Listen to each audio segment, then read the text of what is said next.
إِنَّ اللَّهَ قَوِيٌّ عَزِيزٌ.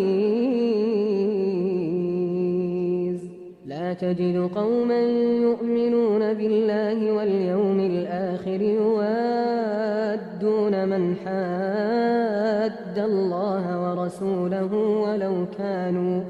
ولو كانوا آباءهم أو أبناءهم أو إخوانهم أو عشيرتهم أولئك كتب في قلوبهم الإيمان وأيدهم بروح منه ويدخلهم جنات تجري من تحتها الأنهار خالدين فيها رضي الله عنهم ورضوا عنه أولئك